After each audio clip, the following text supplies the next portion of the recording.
Welcome, everybody, to Tally Book Troubleshooting Live, brought to you by Arc Energy. We process your energy. I'm your host, Keith Stelter, coming to you from the heart of the Permian Basin, Odessa, Texas. I love it out here. You know, I was scared to move out here for years, and I wish I sure would have moved out here sooner. Great people, lots of opportunity.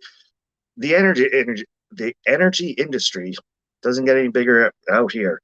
Ever since I was a little kid, I've been around the oil and gas industry. My dad drove a winch truck, hauled rigs in the wintertime. We were farmers, and I grew up outside of Edmonton, Alberta. Big refineries out there, at least for Canada's sake. So, today's topic, those are the refineries, I'm going to be pictured in my head during the discussion with the ones that we're going to be talking with Jerry and Eric about. I bet you're going to be thinking about the ones in the Gulf Coast of Louisiana, Texas. So pretty glad that we tailored the show for you guys out there. Before we get to any of that, I want to see where you guys are watching from. Let me know if you got any announcements. We'll bring it up on the screen. Let's share the love. It always amazes me how many people or how far away people actually watch the show from. I've gotten from overseas, Canada, all over the US, Europe, Middle East. It's been great. So thank you for everybody who's tuned in out there. Oh, we already got one. Louise, good morning, sir. Thank you for tuning in. Appreciate it. Hope you're having a great morning. Now, before we get to the refinery talk, in my announcements, advertising this on LinkedIn, I promised, there's going to be some changes for me here at Arc Energy. So shortly, I'm going to be bringing on the president of the board of Arc Energy, Jason Arsenault. For those of you who've been following my journey on LinkedIn since 2020, thank you so much for doing so.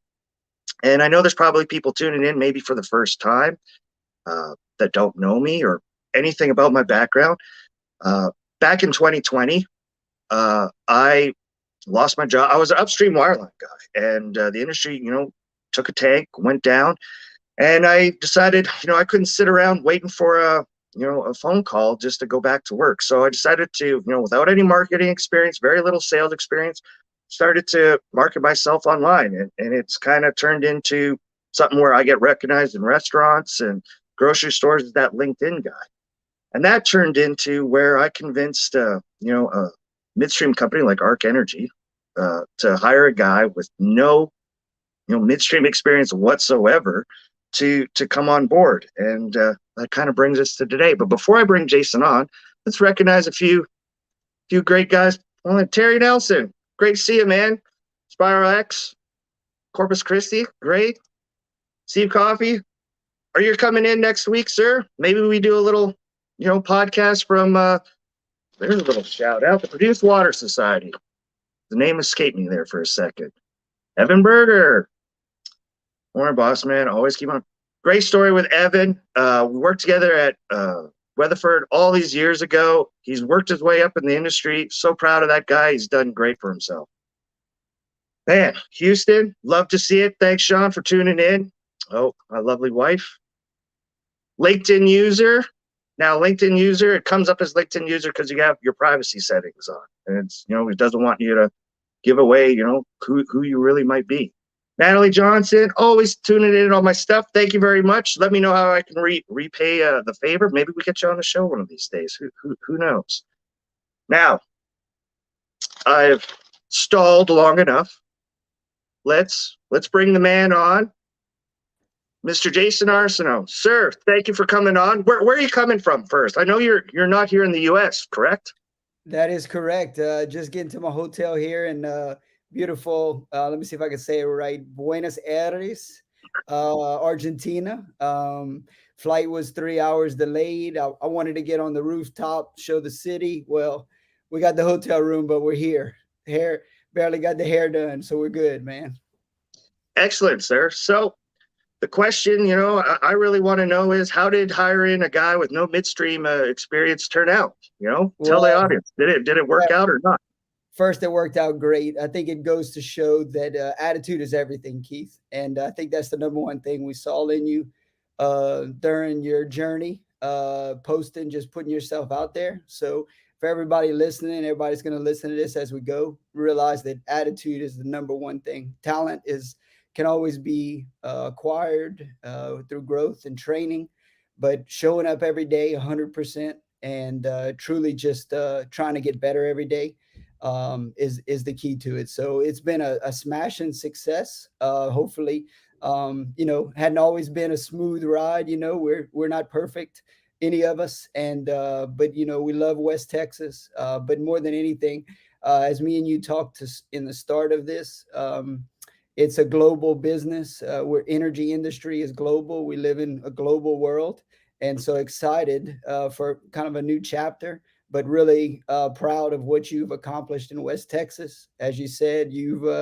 made a name for yourself out there, and I think you've also done a lot of good for the community, which is actually one of the most important things in what we do. So thank you so much. And to answer your question, it's been an amazing ride, and I'm looking forward to the next chapters, man. It's been a fun. So what is the next chapter? You're the man. You get to announce it. What is it? Yeah, so next chapter, I'm excited to announce that Keith will be working along with me in our strategic development department, right? And it's corporate branding and strategic development, right? And so we'll be working together daily to make sure the global energy industry knows what ARC's doing, how we're doing it, and our why, right? And one of the things I mentioned earlier was how you help the community, and we want to help our people, and our families first, right? We got to be the best person we can be before we can help anybody else, and then we can help our families, our teammates, and then the community. So I'm excited to be on this journey with you and watch you work corporate branding and strategic development, something I'm very passionate about. Well, so far all it's meant is maybe a few less cold calls, but a whole lot more warm calls and getting out there and making a few things happen. So thank you very much for the Yeah. recognition. So it's a promotion, right? Tell the people out there. I don't know. Maybe it doesn't sound like it or what it is, but Yeah, for sure, right? yeah, I don't know if working with me is going to be considered always the best. As you know, I move around a lot, but yes, it's a promotion, Keith. It's a creation role where you're out there creating. Branding and marketing are not the same thing, and a lot of people do believe that. But we want people to think of ARC and what we're doing for the industry, how we're helping, how we recycle, and then again help the community. So that's going to be what's going to drive you. You're always going to be a salesman, Keith. I know you like to call yourself an operations guy, but I talked to a guy 2 weeks ago in Bogota at a coffee shop, and he told me Keith Stelter is a people person, and I believed him. I know your operations background, but I see you, the board sometimes, the vice president see you walking around in these events, and you're always yourself, and that's when you're in your groove, your zone. You're in where you like to be. So it's a good experience. But yes, it's a promotion. I'm very excited to work with you and watch you connect with people around the world and help the energy industry. That's the most important thing. Janie Snelson, big mentor of mine. I wouldn't be here without her. She has, well, you know what? I got to give kudos to my wife. She likes to say she made this, and all the kudos to her. But Janie Snelson, I think, is a big super assistant on that. So thank you very much, Jason. I really appreciate, love being here at ARC. Excited for the new challenges, and it's already seemed like some of these things are coming in here. We have that one opportunity that seems has popped up, and seems like one guy knows another guy, and it seems like, holy crap, from maybe this might be an idea to something that actually will happen. So Yeah, awesome.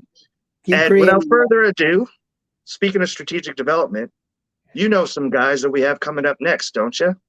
Yeah, I sure do. It was an honor about a year and a half ago to meet these two gentlemen. ARC has always done about 1 or 2% in downstream work, cooler here and exchanger there. And from a friend, John Foreman, got introduced to Eric Ledoux, then over to Mr. Jerry, and then really listened to what they were doing with these modular refineries. And I think a lot of the world is importing diesel and refined products, and being out and about in the marketplace, always looking for solutions, creating right strategic development. These guys have a great modular 10,000 barrel refinery built for more of a sweet crude, but really like the guys, Louisiana guys. So right there in Lake Charles. So without further ado, I'd like to introduce Polaris Engineering, Jerry and Eric. Welcome, Hey gentlemen. guys, welcome to the show. You excited to be here or what? Morning. All good, man. Thanks for the Perfect. intro, Jason. Hey, it's my pleasure, guys. I know y'all gonna do well. I'm gonna probably hop off and watch and listen and learn, guys. So thanks for everything y'all doing to help our industry. I really appreciate that. Thanks, Jason. Thank you, Jason.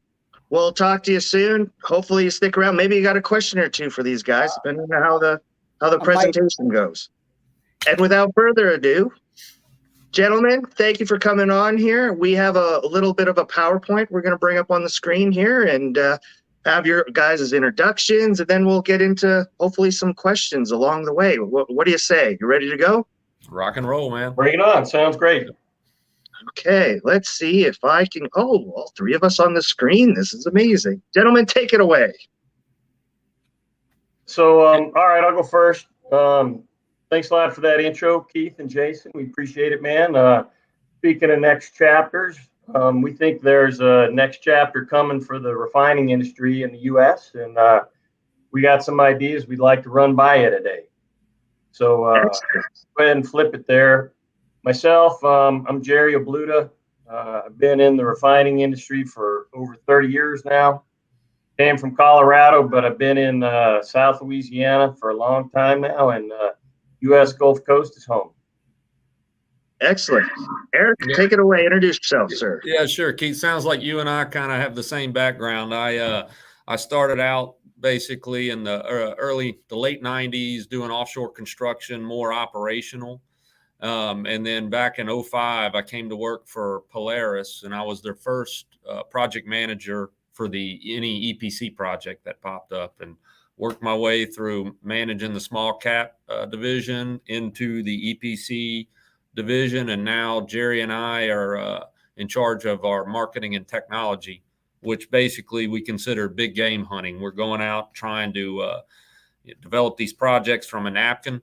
These big EPC projects, get them from a napkin, get them through, an estimate, and then get them to contract. And once they're in contract, we hand them over to the ops guys and let them build these things. Excellent, sir. So moving on, refining. So we finally got to the topic at hand. We think about refining, we think of just, gasoline at the pump, right? Diesel at the pump. Is there more to it than that, or what do we got here? A little bit, not a whole lot. It's pretty simple and straightforward. For a little background on our refining industry, the industry is tooled to run what we call heavy and sour crudes. Okay. And what I mean by heavy crude is a crude that boils at too high of a boiling point for the transportation fuels we're looking for. Okay.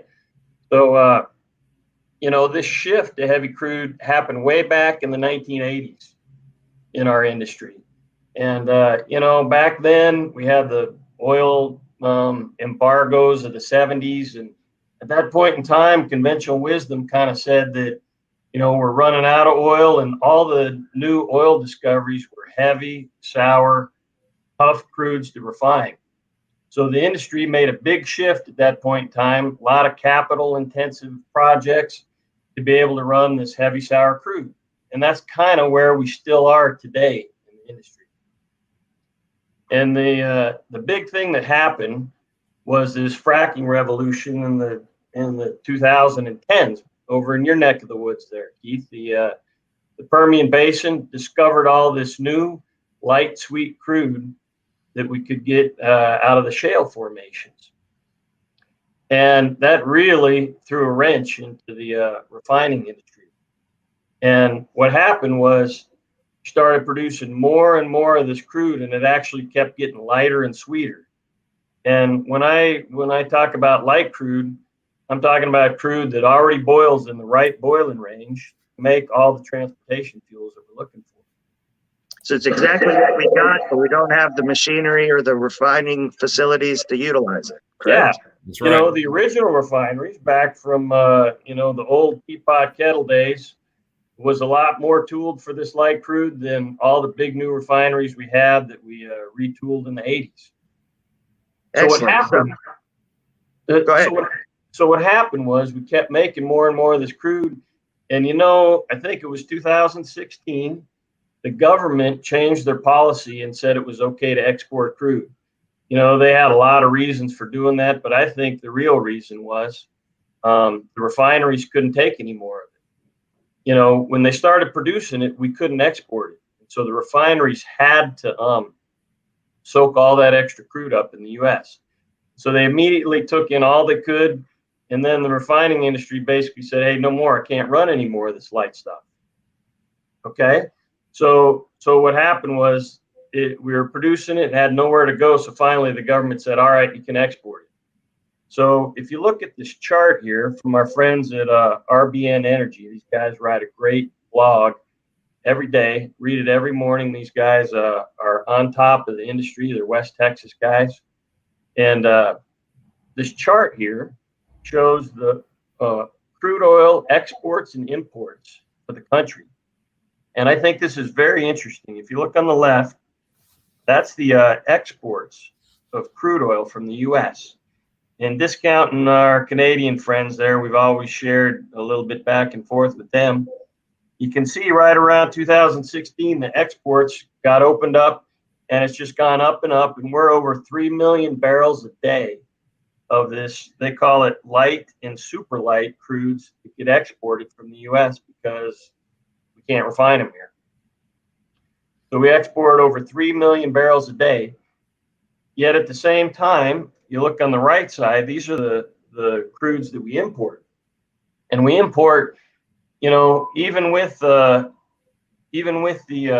ability to run a little bit more sweet that we've had over the years, we still import over 7 to 8 million barrels a day of crude. It's primarily medium and heavy sour crudes. Okay. So just to interrupt you for a moment. So I'm seeing a pattern here. We're exporting what we have and importing what we don't have. There's obviously an opportunity here, right? At some point, because you don't just ship this out for free and import it for free, correct? Oh, absolutely. Yeah. I mean, it makes, if we hadn't allowed the exporting of the crude, I think our industry would have had to adjust, a little more severely than they did in the 20 teens to be able to absorb this light sweet crude. But rather than do that, we just kind of threw up our hands and said, let's just export it as a country. So, rough numbers, the U.S. refines about 18 million barrels a day of crude oil. We import 7 or 8 and we export 3 or 4. And so, like you said, it doesn't make a lot of sense. It's not very energy efficient on a lot of different levels to export and import at the same time. So it's kind of where we're at today. So just we have a quick question here. Garrett, is this being recorded? If so, it will be right here in the link that you have followed. This will not leave LinkedIn, so you can tune in as many times as you want. Feel free to record it off the screen, whatever you want to do, but this will stay online, and you can even share it. We're featured on YouTube as well. I can send out the link later. So, sorry for the interruption, Jerry. No, man, that's good. I'm done with this slide. If you got any questions or anything on it, so I just like to talk for a minute about the different technologies that are involved between refining heavy crude and light crude, basically. So, all these big refineries we have that are tailored to this heavy crude, basically what you need to do with heavy crude is you got to upgrade the heavy material transportation fuels. What we're trying to do is make crude oil into the products we need. And, the vast majority of what we need is gasoline, jet fuel, and diesel. Okay.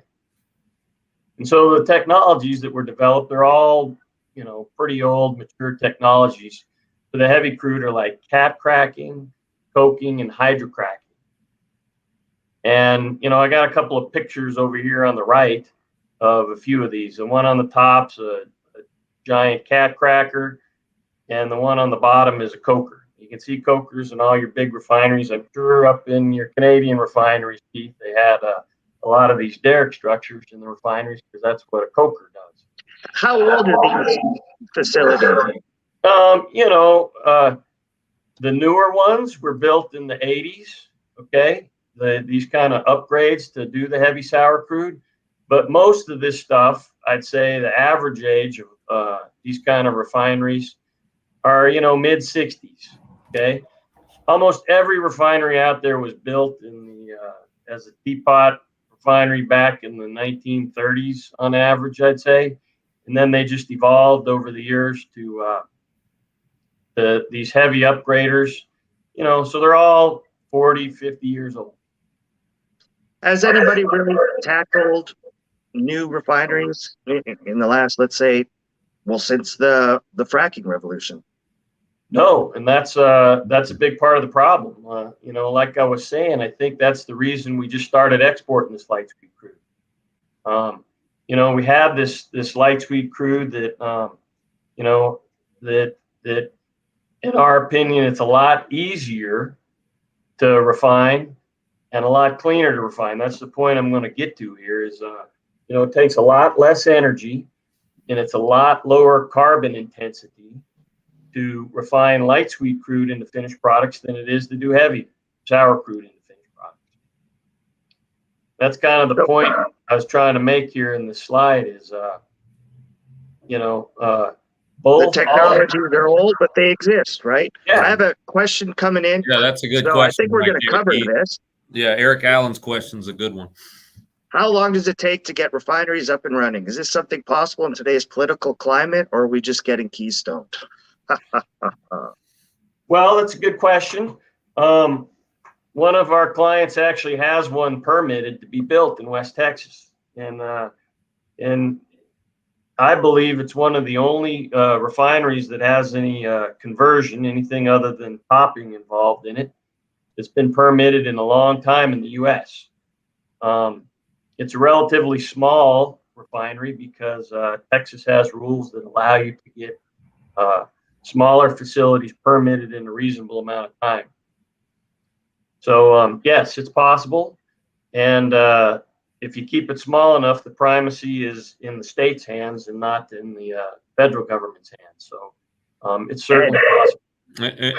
And to get it up and running, Jerry, it's usually, you know, we can say if it's got a permit, you know, one of our little units, let's just say it's 18 months, 18 to 20 months. 18, 20 months, you could get a facility up? That's correct. Wow, that doesn't sound too long at all.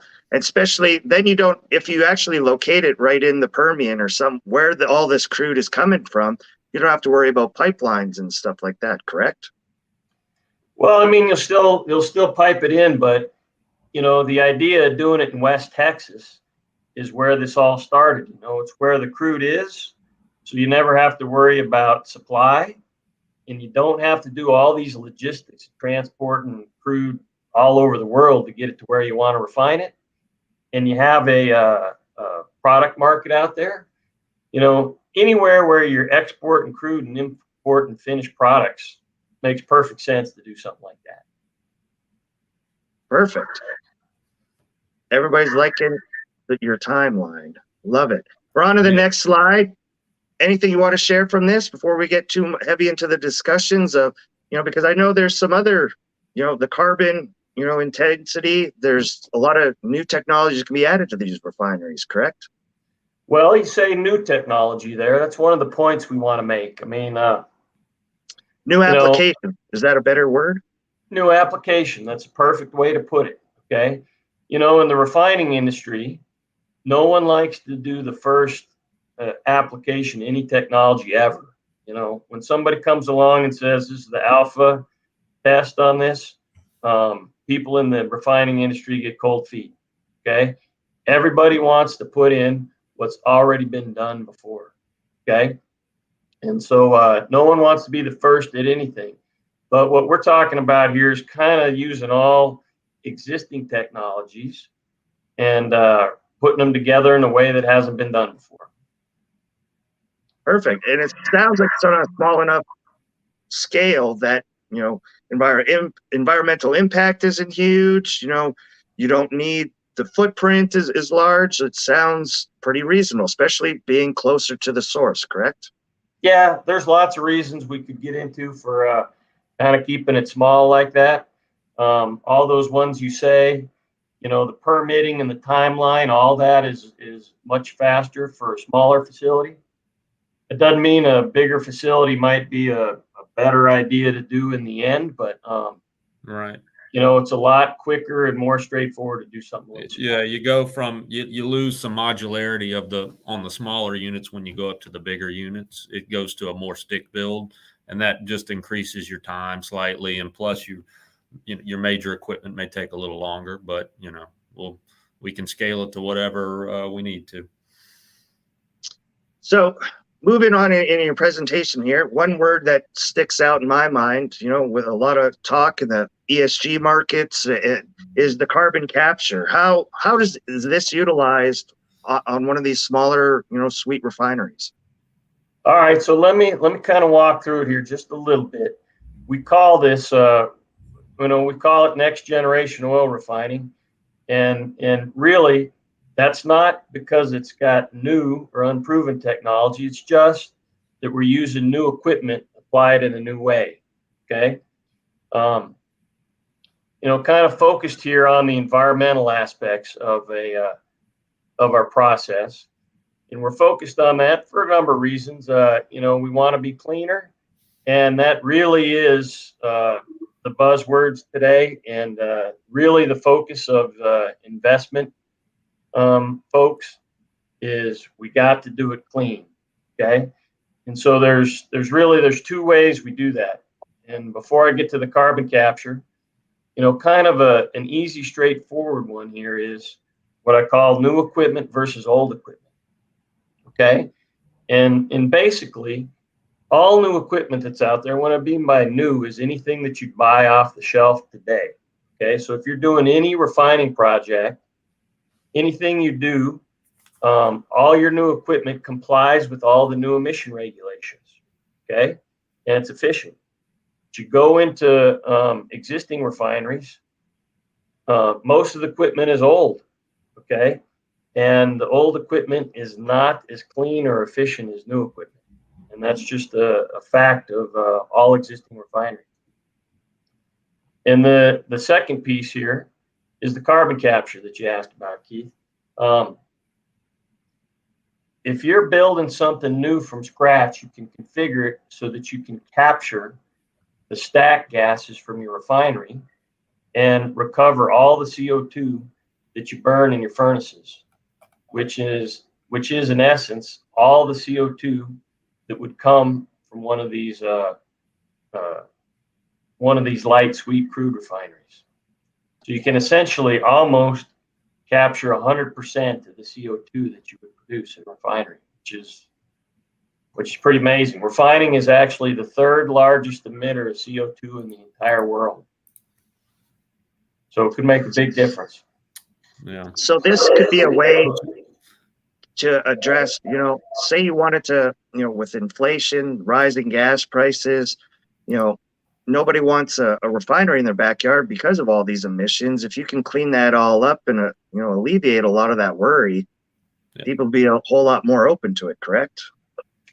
Yeah, I would hope so. You got to look at the facts and the figures, and we've looked at the numbers, the emissions that we've talked through with the state of Texas. They've seen all these. They've permitted all these. We believe that from a new facility, using just these two approaches of using all new equipment and using carbon capture, that we could reduce the emissions from a refinery by 95% below an average U.S. Gulf Coast refinery permitted emissions. And that includes both criteria pollutants, which are like NOx, SOx, CO2, particulate matter. You can reduce those via your crude selection, this light sweet crude. The very nature of it, the emissions are far lower than they are for the heavy sour crudes. And you also apply current technologies instead of old technologies. And then we can capture the CO2. And we'll show you a picture here in a few minutes of what one would look like. And it makes it very easy to capture CO2, where an existing refinery, you just can't do it. Right. That's what I was going to say, Jerry. You maybe go into why existing refineries, it's difficult to capture CO2 in these units. Well, it sounds like because the existing refinery is already set up for the heavy crude, there'd have to be a massive capital investment to That's change right. them back over. So starting new in a new area, like in my mind, the heart of the Barnett Shale, DFW is a massive market where a small refinery could literally take the crude in that area, refine it, and sell it to the city, millions and millions of people there, and utilize that. And with this, kind of technology, it'd be in their best interest. It would lower their price of fuel, and it would, reduce transportation of a lot of heavy, crude or pipelines and stuff. They could take what they actually have in the area and utilize it for them. And it seems like a lot of people would win. You'd have utilized the local resource, and you could lower a lot of costs for the area. Yeah, I mean, For that sure. all makes perfect sense. You're stealing the thunder from our conclusion there. Why something like this? It just makes it makes too much sense. Is that the next slide? Is the why? Did I Yeah, ruin it? kind of, the what I've been talking about here is kind of the environmental rationale for building a new refinery. Eric and I have been to a lot of conferences about, a lot of ESG initiatives out there, and, where a lot of ESG type projects go to die is when you have to actually economically justify it. There's no real, we need carrots or sticks to start cleaning up our environmental act. But if you have an economic rationale, it can make sense. And, what we're looking at here is, advantages over all these existing refineries. And first it'd be lower operating expense. If you built something from scratch, built to purpose, it's so much more efficient. I've been in refineries everywhere, and I like to use the word Frankenstein. Every refinery out there is a Frankenstein. It's been modified 100 times over 100 years. And it's just a very complex machine, not very efficient. And then exactly what you just said, Keith, the logistics.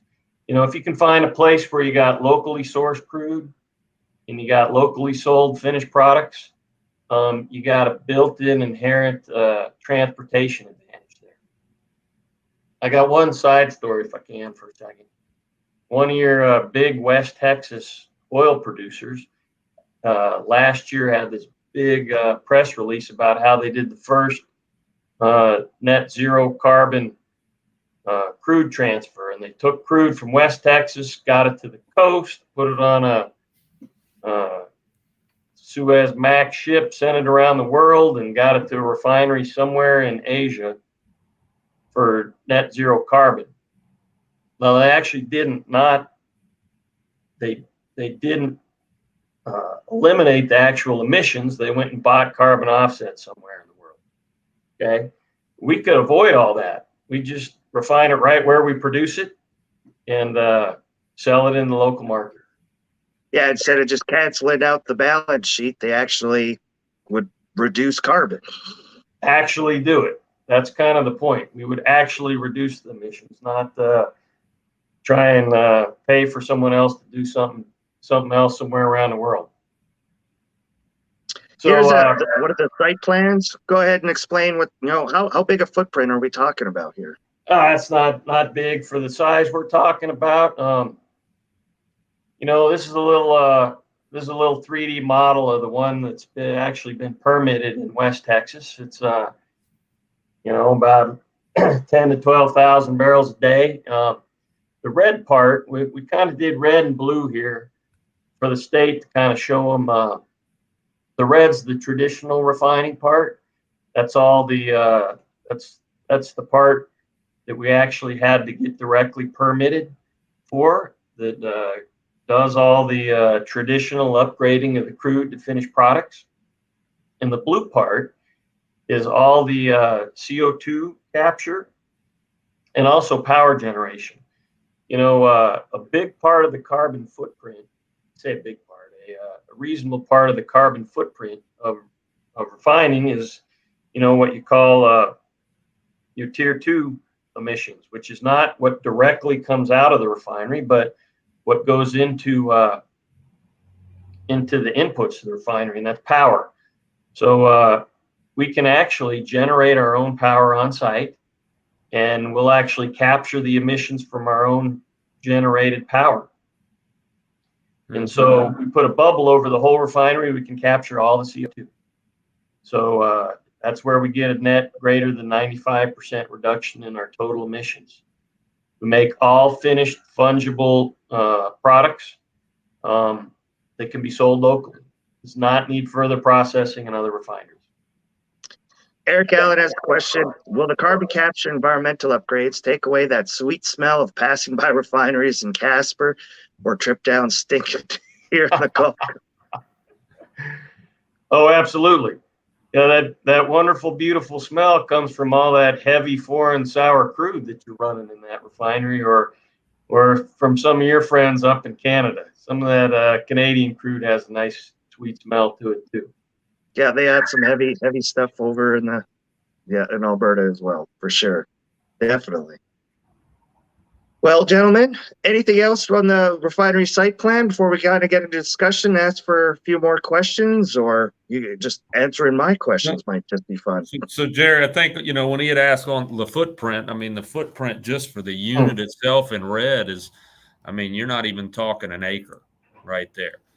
Just for the processing unit, but yeah, but the whole facility you're looking at there is what, about 20, 25 acres, something like that. The whole thing's which about most of it's your tank farm, right? It's kind of how much crude and offtake you want to store at the facility, whether or not you're near a pipeline or not, you can go down with that. So that all kind of expands and contracts based off of what you need.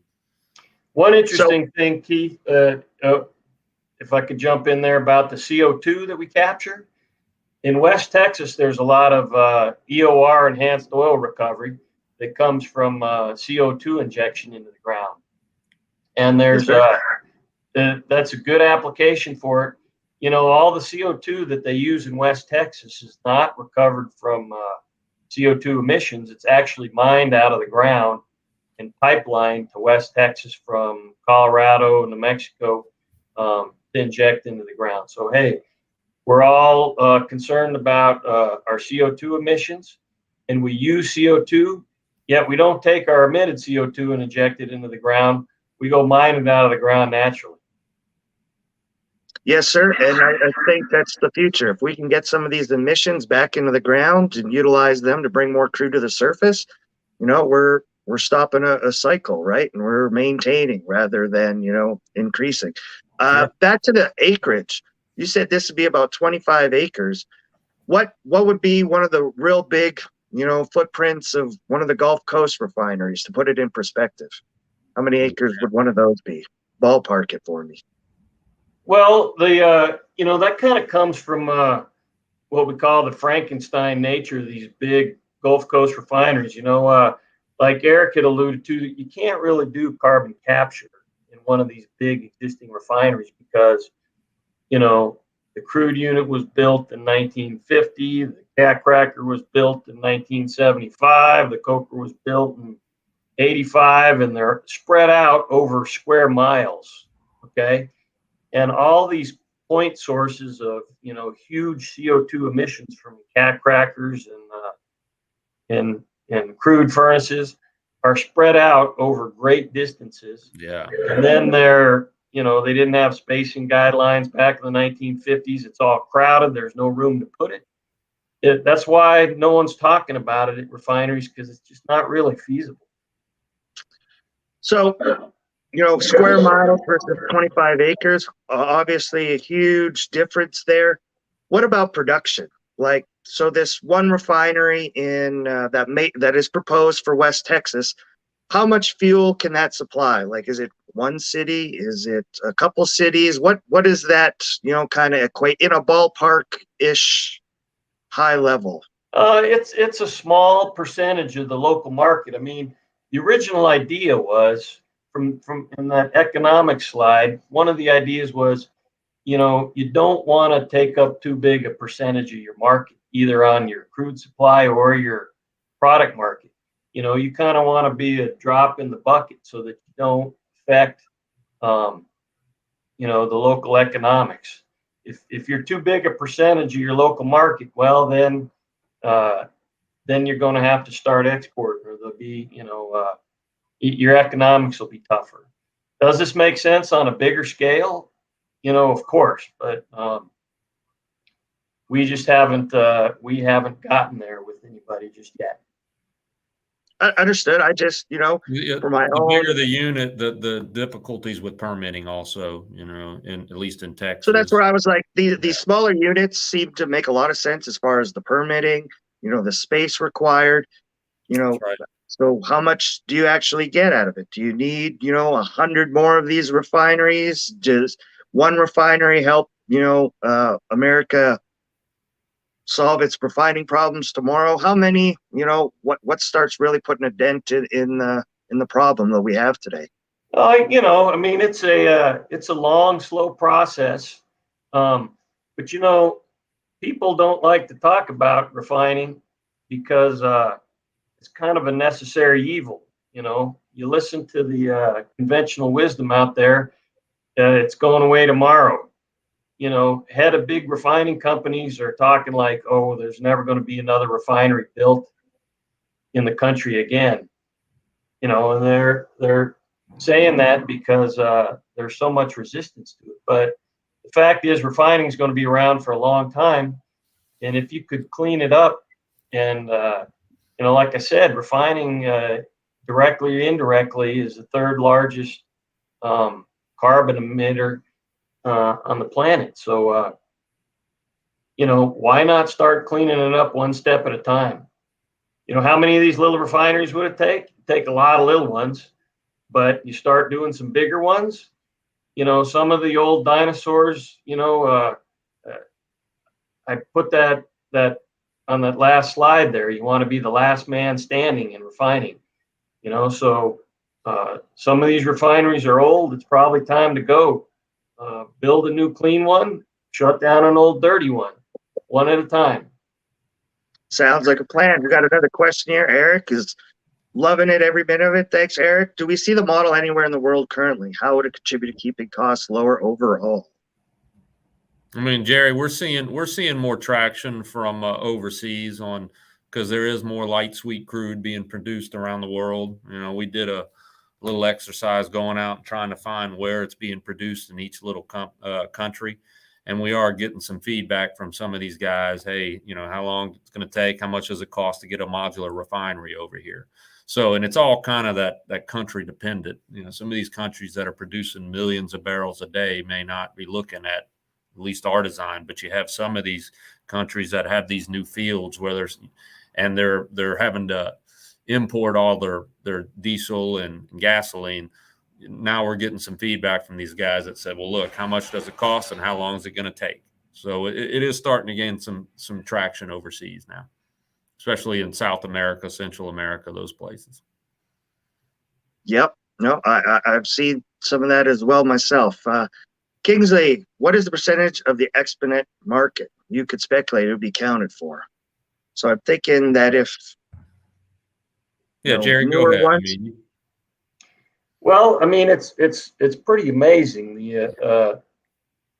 just the magnitude of how much crude oil we're already exporting. And back to the previous question, this light sweet crude is easier and cheaper to refine than heavy sour crude. It just so happens that we have all the equipment in place to do the heavy sour crude. It's getting a lot older and it is a lot dirtier. I mean, shoot, we're exporting 3 million barrels a day, and the Permian, that rate could just keep going up. Sure. You know, we could eventually, it sure sounds like it. I'm not an E&P guy, but at the rate you guys were increasing the crude export from West Texas, we could replace all the heavy sour crude with light sweet crude.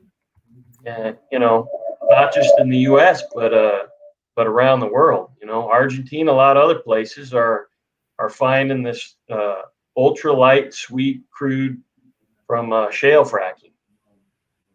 Yep, Yeah. that shale revolution sure changed a lot of things, didn't it?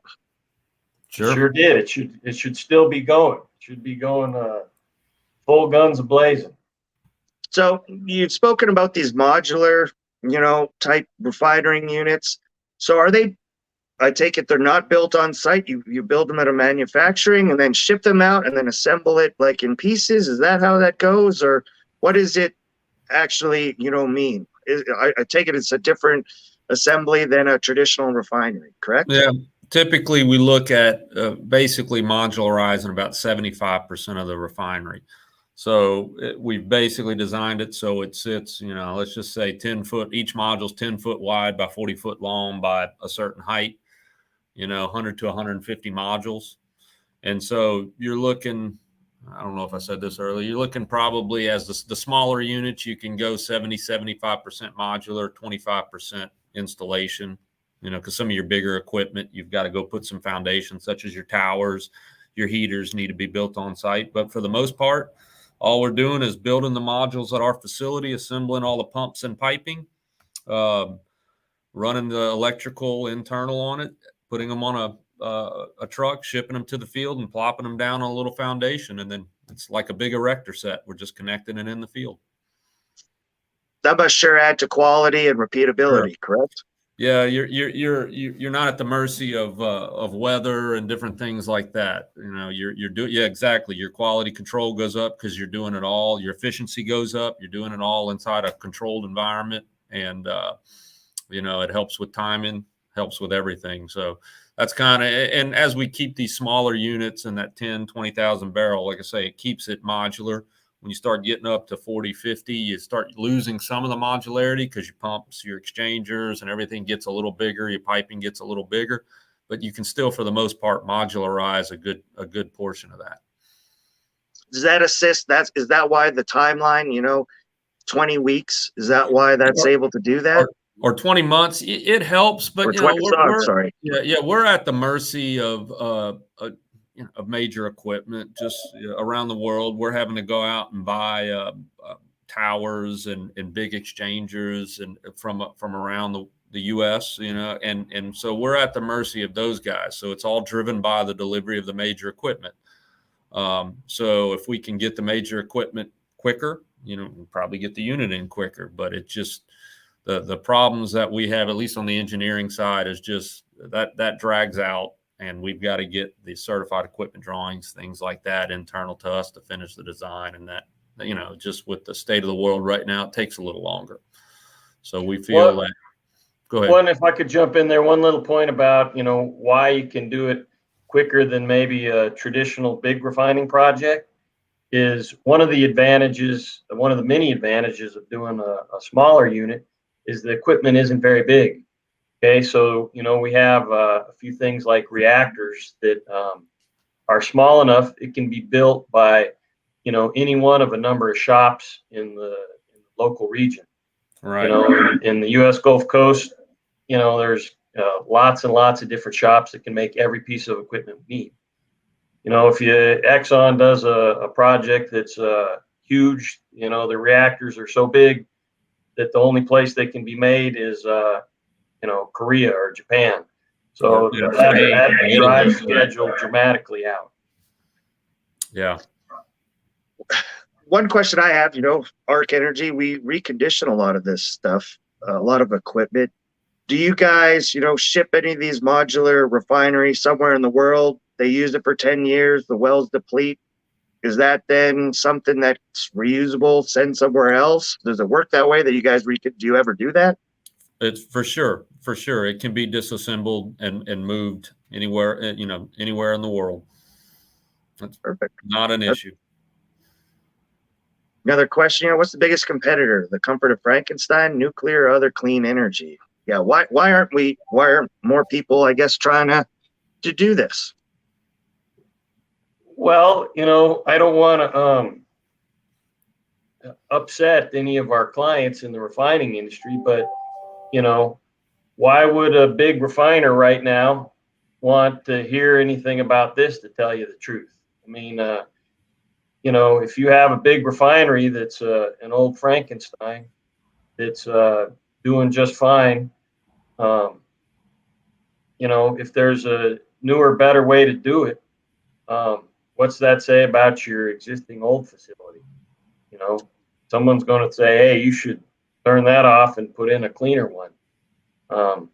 So, you know, I don't see a lot of support from the existing refinery industry from that perspective. What's the lifespan on your modular system? Man, it's forever. You maintain it. It's just like it's the same equipment that you put in these existing refineries. You build it, you maintain it, you take care of it. You know, it'll last forever. Well, this is shocking. This is my first comment ever from YouTube. I can't believe Ryan Brogley's watching on YouTube. Great guy. Where is project this being built at the moment, or when was the last project being built? You know, I imagine overseas or something. You talk about the one that's possible for West Texas. Where was your guys' last project? I'd say San Antonio. We built. It was an existing refinery. This kind of gave us the idea. Originally was a project we did in San Antonio where it's one of the only refineries that runs pure light sweet crude. And we did several revamps over the years, and the crude just kept getting lighter and lighter, and we couldn't figure out why. And Mike Milam, I'll invoke his name here, was the plant manager at the facility for years, and we worked with him, and you know, he kind of had the original idea. Man, if we just kind of built this from scratch, these units that you guys put in here, you know, they work great. It's the right process to do it, but let's do it from scratch and do it built to purpose. It'll be perfect. And you know, I say we built those units in San Antonio 15 years ago, but I challenge anybody to tell me since then how many conversion units, naphtha upgrading, diesel upgrading have been built in the U.S. in the last 15 years. It's probably the last one. That's a good Well, question. Ryan, I know Ryan's got a few wells out there, so maybe Ryan needs to get some extra investment and start refining his own crude and be his whole all-around company. What do you think of that, Ryan? So that's what we're looking for. Bring it on. Tim Rickles got a good question right there. Yes, sir. But before I get to Tim's question, the way this kind of, you know, who you should be targeting. There are a few companies, you know, in West Texas that are fairly large that have, you know, they're drilling their own wells. They've started making investment in their own midstream. Wouldn't it almost make sense to them start refining in West Texas as well? Like to, you know, be the full package and be their own Houston, you know what I mean? Or is that the target audience? Is that who would be the target audience for one of these? I think that would be great. It'd be a great target audience. Somebody that's got got their own crude supply. You know, this is built to purpose for that light sweet crude from West Texas. Even that crude that's got a little bit of H2S in it. That there's just to kind of shift gears just a little bit. There's a lot of this light sweet condensate that's produced that has problems with export because it doesn't like high H2S crude doesn't like to be on a boat where someone can open a hatch and get a whiff H2S. So they do all kinds of things to keep the H2S under control. If you brought that stuff straight into a refinery, you wouldn't have those kind of issues. I mean, there's so people producing crude like that have trouble with it in West Texas, that'd be a great target audience. Yeah. Man, when I think about this, man, it almost, you know, there's the Fasken, you guys out here that have the big ranch, that they have the acreage, they have it all local. I don't know. That's another point. Yeah, the guys that own a bunch of land, that have a bunch of wells, that are producing 10,000 barrels a day of light sweet crude. These guys may and they're want right outside of it. Midland. They could just supply the city with all their They gasoline supply and the diesel. crude. We can install the unit, and we even operate the units. We have an operating division where we provide operators, all the different procedures and different things like that. So, a lot of those guys that don't want to handle the headache of running a unit, they just contract us to do it. Your fuel up there that you bought this morning for your rig, Keith, most of it comes from the Gulf Coast. So if you had something up there, you at least got the transportation advantage over anybody. Sure. The big guys in the Gulf Coast, they got to pay to get the crude down there, and they got to pay to get the finished products back to you. Question for Tim Rickle. Yeah. The mini refineries designed for specific crude API gravities, or would they be capable of varied gravities? You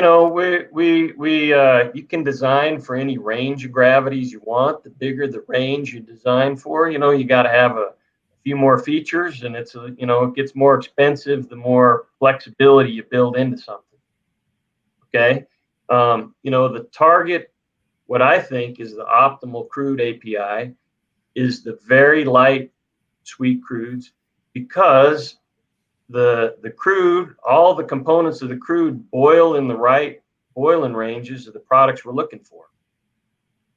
And the existing refineries can't handle that light stuff. They want it heavier because the unit they built back in 1970 was designed for that specific API, much heavier. So they can't handle the light stuff. So, the more specific API range you build it for, the less flexible your equipment needs to be, and it's a little bit cheaper. So, Jerry, what do you think that the range that we typically tell people is in the late 30s to 60, right? And yeah, 40 to 60. Yeah. I like the stuff in the mid 50s. Mid 50s would be ideal. Perfect. Another question in here. Is there a market or place based on your expertise for, I don't even know how to properly pyrolysis? No, not really. That's sorry, that's not in our bailiwick on the pyrolysis stuff. Okay. Glad you know what he's talking about, because I was lost on that one. So perfect, gentlemen. Let's see. Any other questions coming in here? It definitely seems, for the size, I don't want to, what's an investment on something like this? What's the range? Are you willing to throw that out there? You don't want to put anything? No. Am I putting you in a bad spot? What is an investment on a 10,000 barrel kind of unit out in West Texas? Eric, don't say anything. Eric, just no, we can't do it. Okay, no, we'll keep people curious. I just, it sounds like a great idea. Like what I'm thinking of some of the operators out here, like the Diamondbacks, the Baskins, that kind of stuff, who are local guys, in control of their own destinies, that have the resources. It makes a lot of sense, for the size, I guess. And I guess it all depend on the investment as well, right? So that's where I was curious. Like, it sounds like a really great idea. Well, we think, they got to look at it for their particular situation. But, notwithstanding the current state of refining economics, everybody knows they're printing money right now. But notwithstanding that, the economics of a facility like this, we think, can withstand the test of time and put themselves in a better position than existing refinery base, which isn't going away in our lifetime, that's for sure. Can I ask that, as far as return on investment with, you're refining, you've bought this, what do companies usually see? How many years does it take to get that investment back on one of these units? If today's margins stick around for a while, not very long, be very quick. But, everybody's different. the thing that we've seen that's the most interesting is that the carbon capture piece, a few of the economic environmental features of this facility add, a fairly substantial cost to the refinery, but the economics are still strong enough based upon these strategic advantages we think we have with a place like this that is still strong enough to carry it and make it a bankable investment. That's the very interesting thing is it's kind of an ESG project and that we're capturing the CO2 from the facility, but there's enough economics to actually make it make sense to do it. Right. That's the only way to finance it too. What's the range of APIs you can run? So, we keep talking about sweet crudes. Can it be set up for, in other areas for some of the, where there still is heavier stuff? You can, like we're saying, all these technologies that do light crude, heavy crude, they're all super mature technologies. So there's no new technology to run any particular range of crudes. But, if you want to keep your investment reasonable cost, it seems to us the higher the API, the easier it is to convert your crude to finished fungible transportation fuel. So, the range Eric mentioned there, 40 to 60. Okay, it's kind of a good range right there. Excellent. Perfect. Any other questions out there for anybody? Or I've had you gentlemen on here for quite a while. I'm sure, life is calling, busiest. If we have any more, we'll take them. Otherwise, we'll wrap this up pretty quick. Any closing statements? This was so ultimately you guys were talking about it's your what is the name? Is it Ultra Fuel? Yeah. Ultra Fuel? Okay. I was gonna say, but for some reason I was like, fuel. Check it out. Check our website, getultrafuels.com. We've patented the process of putting together a bunch of existing proven technologies in a unique way to be able to have a low carbon emission refinery like this. We've applied for a second patent to expand our coverage, and we'd like to talk to more people about building them. We think there's room to build a lot out there. Uh-oh. There's Let's one Matt. quick, we'll There's your recap buddy it Matt. just for a late comer. I missed this with carbon capture advantage. Old friend of mine. But what did it, I missed the last part of the question. I was looking at Matt's picture. Oh, sorry. What is the carbon capture advantage of this? So from capturing the carbon, that's a very good question because from an economic perspective, right now, the existing 45Q tax credits you get for capturing the carbon do not pay for the carbon capture equipment. Okay? Doesn't make a lot of economic sense today. But with the bill that looks to be passing Congress right now, it's getting closer to paying for itself. It still doesn't quite pay for itself. But I think it's pretty safe to say that the carrot or stick for doing cleaner refining and more carbon capture is just getting bigger as time goes on. Excellent, sir. Eric, any closing statements, any announcements you guys got going on? Any events? You going to be anywhere next little bit? Man, coming events. Shoot, Nothing to do with tennis, Eric. No mention of tennis. Nothing to do with tennis. I'll be at the US Open in a couple months. But I know we've got a carbon capture conference that's coming up, and I believe there's something in New Orleans that we're going to go hit. But we're just going to be on the road trying to sell one of these ultra fuels units, and hopefully we can get one rolling. Hopefully, ARC, man, you guys may have some people that that would be interested in one. But shoot, if anybody needs us to come visit them, and we'll run through the whole gamut and the whole process of the unit. Perfect. Sounds great. Just to close up the show, coming up, I have a buddy of mine who's going to be covering helium wells, helium extraction, going from drilling traditional wells to now he's drilling for helium. So he's going to come on the show and share a little bit of the knowledge of what he's found out about this. So, gentlemen, Thank you so much for your time. I enjoyed it. I learned a lot. And to me, it's got me thinking, boy, we need to talk to a few more people. This really could work out in a lot of different ways. Cool. Yeah. Enjoyed it, Keith. Thanks for Man, having that was me. fun. Yeah, thank you. Really enjoyed it. Appreciate you. Stick around till after I got everybody off screen here. We'll chat for a few seconds and give me a chance to close up the show. So, gentlemen, thank you very much. Sounds great. Thanks for having us. Thank you, everybody who tuned in. And like I said, in a couple weeks here, I'm going to have a gentleman come on, talk about some helium wells that he's working on. And until next time. Oh, by the way, I'll close it out. I am raising money, donating my hair for a Sky High for Kids Cancer Foundation. Check out my LinkedIn posts. Contact me, reach out if you're interested. It's coming up September 8th, big banquet in Midland, Texas. Going to be a great event. You can still get after party tickets if you're interested in attending. There's the shoot the next day. There's still teams for. But you know what? You've been on here long enough, everybody. Thank you for tuning in. And until next time, that's how you troubleshoot.